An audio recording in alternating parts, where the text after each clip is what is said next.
Republika 87.5 Republika ni Juan. Career sa pagpapaganda? Meron na yan sa TESDA. Sa pamamagitan ng kanilang partnership sa mga technical vocational institution, may libreng training para sa mga esthetician. At pagkatapos ng training na ito, may certification ka na magagamit mo sa Pilipinas man o sa abroad. Ayon kay TESDA NCR Regional Director Joven Ferrer, yan daw ang isa sa mga mandato ng Pangulo, maayos na trabaho para sa mga Pilipino. Dahil yun ang gusto ng mahal na Pangulo. Dapat livable employment. Hindi lang basta nagka-employ tapos. And one thing more is, nung binigyan kami siyempre ng budget, in-increase na ang budget, na-increase yung reach out namin in terms of number of scholarship, number of our beneficiaries, lumaki.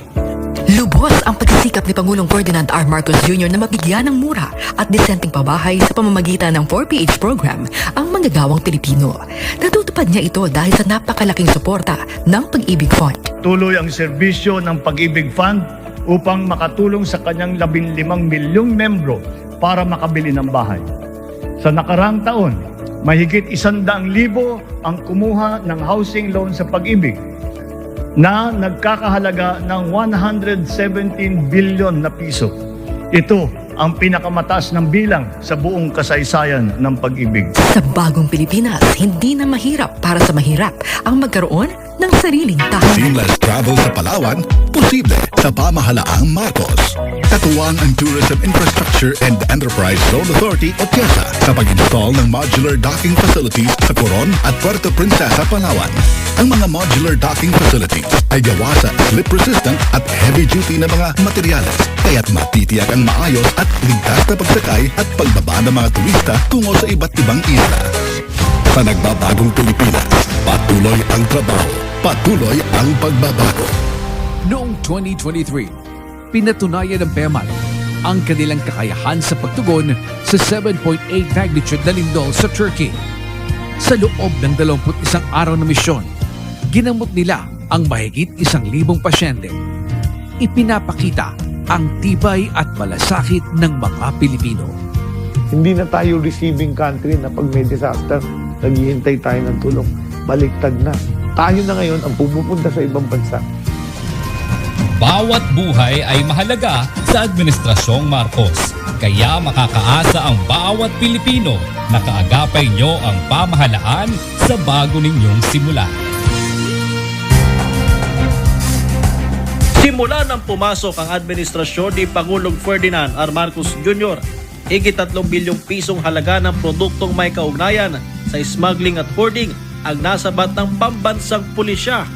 By eliminating smuggling, hoarding, profiteering, and other cartel activities, we are not only shielding our local producers, but also providing consumers with affordable agricultural and fishery products. At sa isinabatas na Anti-Agricultural Economic Sabotage Law, ang dumedehado sa ating mga magsasaka, consumer at ekonomiya, di lang pagbumultahin, ikukulong pa. Nick Carter of the Backstreet Boys, the Who I Am Tour, March 30 at the New Frontier Theater. Hey, what's up, Manila? This is Nick Carter from the Backstreet Boys. I'm so excited to be bringing my Who I Am Tour your way this March. I'll be performing my solo music, some of the best classics from the 80s and 90s, and of course, some of your favorite Backstreet Boys hits. Tickets are on sale now at ticketnet.com.ph. Make sure you grab yours, and I'll see you soon. Nick Carter of the Backstreet Boys, the Who I Am Tour, March 30 at the New Frontier Theater. Book your tickets now. Presented by Will Bros Live. Juan Balita mula sa Republika ni Juan. Narito na ang mga balitang makabuluhan at mahalaga. Juan Balita. Juan Balita. Mula sa RP1, nangako si DILG Secretary John Vic Remulla na hindi magpapabaya at hindi magpapakampante ang Philippine National Police hanggang hindi tuluyang natutuldukan ang mga sindikatong nasa likod ng mga kidnapping incidents sa Pilipinas. Ito ang pagtitiyak ng kalihim sa publiko.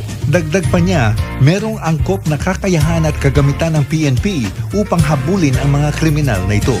Sa ibang balita, sinabi ng COMELEC na maaaring baguhin ang klasifikasyon ng mga election hotspots. Dahil sa mga nangyayaring kaharasan ngayong panahon ng eleksyon, mababago ang mga classification sa election hotspots o mga lugar na dapat tutukan ng mga otoridad sa panahon ng eleksyon.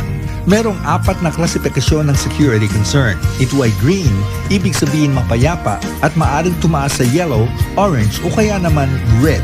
Pag red, ibig sabihin nito ay may serious armed threat sa area na yun. Tutok lang sa RP1 738 kHz para sa iba pang balita. Ako si June Santa Ana para sa Juan Balita. Juan Balita. Sa 87.5.